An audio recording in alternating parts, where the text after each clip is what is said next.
Whiskey Tango Foxtrot, these nuts are on your chin.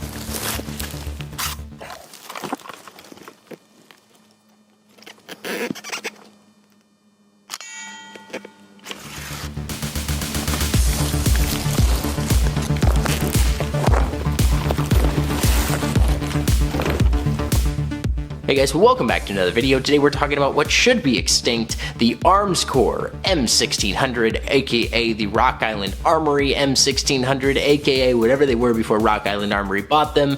This was thought to be extinct, was once only available in 1998. This is the M16 that we have at home, the Armscor M1600-K. And yes, the K stands for collapsible.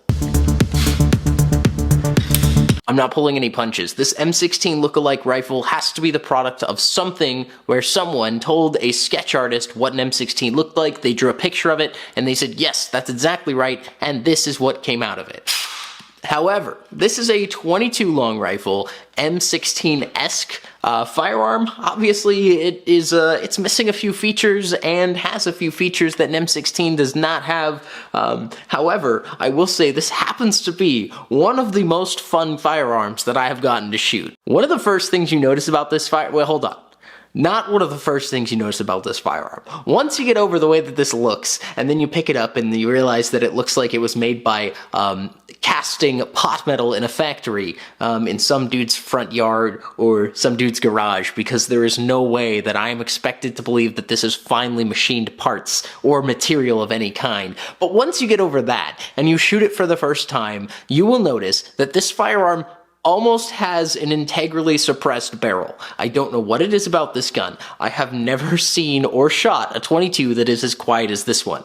It is so quiet that we actually have been shooting it without ear protection. There's no ringing. My active noise cancellation ear protection does not even activate when this gun is fired, which tells me that it is hearing safe somehow. This gun was originally manufactured in 1998, and you could purchase it for around 200 bucks. Today, you can still purchase it for around 200 bucks. It is a different 22 long rifle. I think it's fun. Honestly, I have a lot of fun with it. It's weird looking. It's not the most ergonomic at all. It's kind of weird, but you can definitely still buy it. And honestly, after playing with this one, I think I might pick up my own. This firearm is as old as I am, and while we were shooting it, we did not encounter any jams of any kind.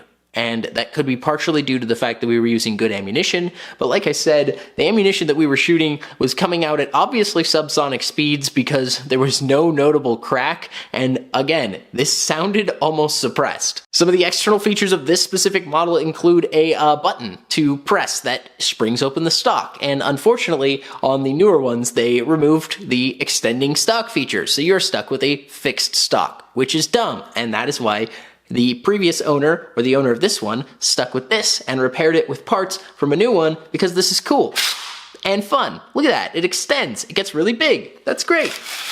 Instead of trying to go over all the external features that this has to offer, I'm just going to throw down some B-roll clips of all the things that it has going on, including the weird flash hider, the really odd handguard situation, and it does have a safety. The extending stock is really cool. It is a collapsible stock, and that is why this is the K model. You can no longer buy the collapsing stock version brand new. For some reason, they got rid of it. However, if you were to look on the used market, you can find these for still around 200 bucks. And so you can buy one with a collapsing stock, and if it happens to be broken, repair it with parts from the newer one. And then you can buy two, and you're still only in it 400 bucks for a semi-automatic 22 long rifle that is cool. The magazine that's in this firearm is not the factory magazine. Obviously, the owner of this firearm lost the factory magazine or didn't have it, and instead of paying the extra 40 bucks for it, he just opted to use one that works. You have to put your thumb inside of it to activate the tab to release it,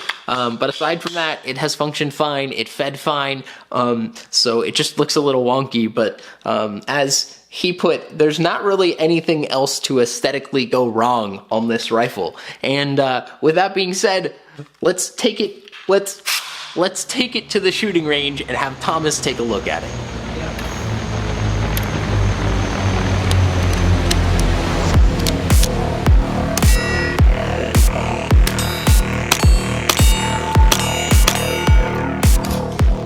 sure you guys are wondering, what the hell is even this?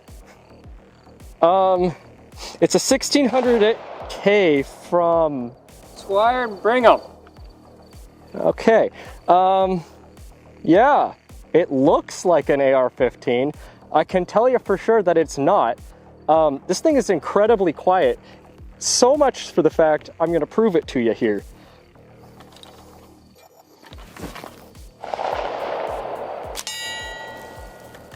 No ringing at all. Now, as far as lethality concerns, it's a 22. It's not a lot of damage, but as you know, it's a small package, and a small package can really get the job done. It's not going to take down a whale such as your mom, but definitely will do some damage. So what do I have to say about this gun? It's really fun. It looks like an AR-15, like a classic M16, which I really do enjoy, and it has this sick little pop-out stock. That's it. That's all my thoughts. So you may be asking, why would I even want this? Well, this gun, it's a suppressor. This thing does not make any noise at all.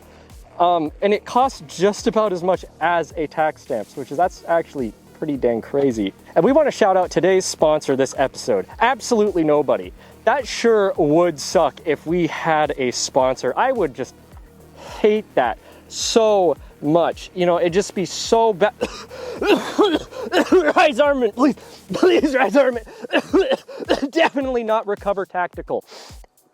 So anyways, guys, don't forget to like and subscribe and hit that little notification bell at the bottom there. Anyways, we hope to see you guys soon. Move my body back and forth.